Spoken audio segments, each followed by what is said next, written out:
లూకాసు వార్త 24వ అధ్యాయం కేవలం ఒక చారిత్రక సంఘటన కాదు, అదొక మనిషి యొక్క అవిశ్వాసం నుండి అచంచలమైన విశ్వాసం వైపు సాగే ప్రయాణం. లూకాసు వార్త 24వ అధ్యాయం 1 నుండి 12 వచనాలు. ఖాళీ సమాధి, నిరీక్షణకు పునాది. ఆదివారమున తెల్లవారుచుండగా ఆ స్త్రీలు తాము సిద్ధపరిచిన సుగంధ ద్రవ్యములను తీసుకుని సమాధి యొద్దకు వచ్చి సమాధి ముందరుండిన రాయి దొరలింపబడియుండుట చూచి లోపలికి వెళ్ళిరిగాని ప్రభువైన యేసు దేహము వారికి కనబడలేదు. ఇందును గూర్చి వారికేమీయూ తోచకయుండగా ప్రకాశమానమైన వస్త్రములు ధరించిన 2 మనుష్యులు వారి యొద్ద నిలువబడిరి. వారు భయపడి ముఖములను నేలమోపియుండగా, వీరు సజీవుడైన వానుని మీరెందుకు మృతులలో వెదుకుచున్నారు? ఆయన ఇక్కడ లేడు, ఆయన లేచియున్నాడు.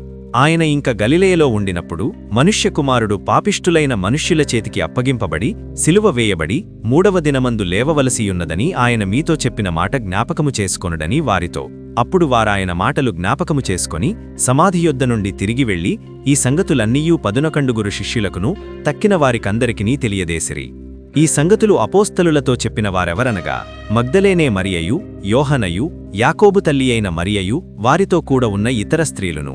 అయితే వారి మాటలు వీరి దృష్టికి వెర్రి మాటలుగా కనబడెను గనుక వీరు వారి మాటలు నమ్మలేదు. అయితే పేతురు లేచి సమాధి యొద్దకు పరిగెత్తుకొనిపోయి వంగి చూడగా నారబట్టలు మాత్రము విడిగా కనబడెను. అతడు జరిగిన దానిని గూర్చి ఆశ్చర్యపడుచూ ఇంటికి వెళ్ళెను. 13 నుండి 35 వచనాలు. ఎమ్మాయు మార్గము, వ్యక్తిగత దర్శనం. ఇదిగో ఆ దినమందే వారిలో 2 యెరూషలేమునకు ఆమడ దూరమున ఉన్న ఎమ్మాయు అను ఒక గ్రామమునకు వెళ్ళుచూ జరిగిన ఈ సంగతులన్నిటిని గూర్చి ఒకరితోనొకరు సంభాషించుచుండిరి. వారు సంభాషించుచూ ఆలోచించుకొనుచుండగా యేసు తానే దగ్గరకు వచ్చి వారితో కూడా నడిచెను. అయితే వారాయనను గుర్తుపట్టునేకుండా వారి కన్నులు మూయబడెను. ఆయన మీరు నడుచుచూ ఒకరితోనొకరు చెప్పుకొనుచున్న ఈ మాటలేమని అడుగగా వారు దుఃఖముఖులై నిలిచిరి. వారిలో క్లెయోపా అనువాడు యెరూషలేములో బస చేయుచుండి ఈ దినములలో జరిగిన సంగతులు నీ ఒక్కడవే ఎరుగవా అని ఆయనను అడిగెను. ఆయన అవి ఏవని వారిని అడిగినప్పుడు వారు నజరేయుడైన యేసును గూర్చిన సంగతులే. ఆయన దేవుని ఎదుటను ప్రజలందరి ఎదుటను క్రియలోనూ వాక్యములోనూ శక్తిగల ప్రవక్తయ్యుండెను. మన ప్రధాన యాజకులను అధికారులను ఆయనను ఏలాగు మరణశిక్షకు అప్పగించి సిలువ వేయించిరో నీకు తెలియదా?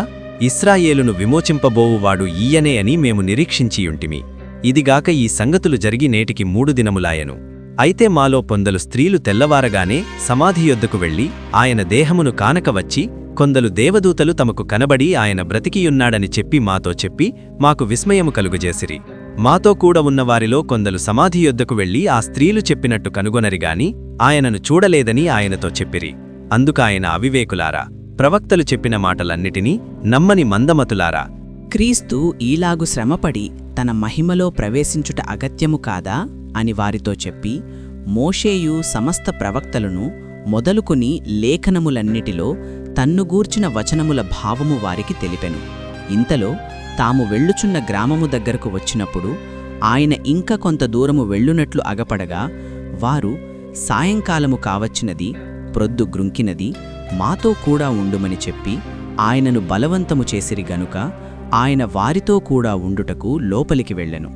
ఆయన వారితో కూడా భోజనమునకు కూర్చున్నప్పుడు ఒక రొట్టెను పట్టుకుని స్తోత్రము చేసి దాని విరిచి వారికి పంచిపట్టగా వారి కన్నులు తెరవబడి ఆయనను గుర్తుపట్టిరి.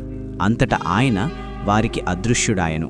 అప్పుడు వారు ఆయన త్రోవలో మనతో మాటలాడుచూ లేఖనములను మనకు బోధపరచుచున్నప్పుడు మన హృదయము మనలో మండుచుండలేదా అని ఒకనితో ఒకడు చెప్పుకొనిరి. ఆ గడియలోనే వారు లేచి యెరూషలేమునకు తిరిగి వెళ్ళగా 11 శిష్యులును వారితో కూడా ఉన్నవారును కూడివచ్చి ప్రభువు నిజముగా లేచి సీమోనునకు కనబడనని చెప్పుకొనుచుండిరి. వారిది విని త్రోవలో జరిగిన సంగతులను ఆయన రొట్టె విరుచుట వలన తమకేలాగు తెలియబడనో అదియూ తెలియజేసిరి. 36 నుండి 49 వచనాలు. గదిలో ప్రత్యక్షత, శాంతి మరియు శక్తి.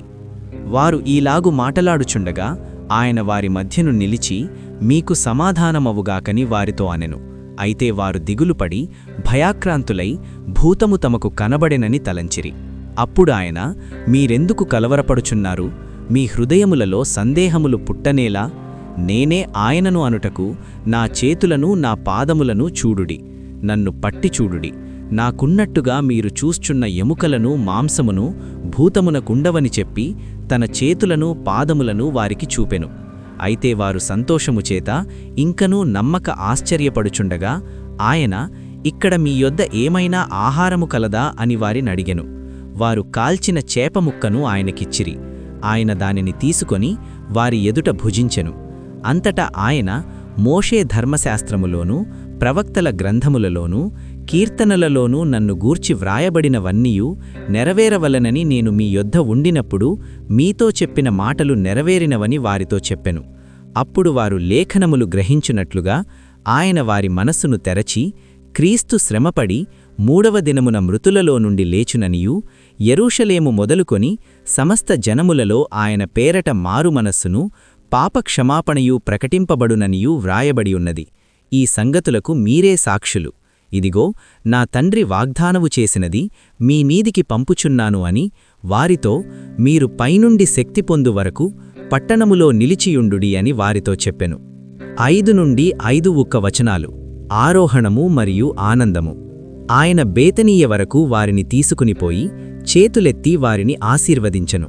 వారిని ఆశీర్వదించుచుండగా ఆయన వారిలోనుండి ప్రత్యేకింపబడి పరలోకమునకు ఆరోహణుడాయెను.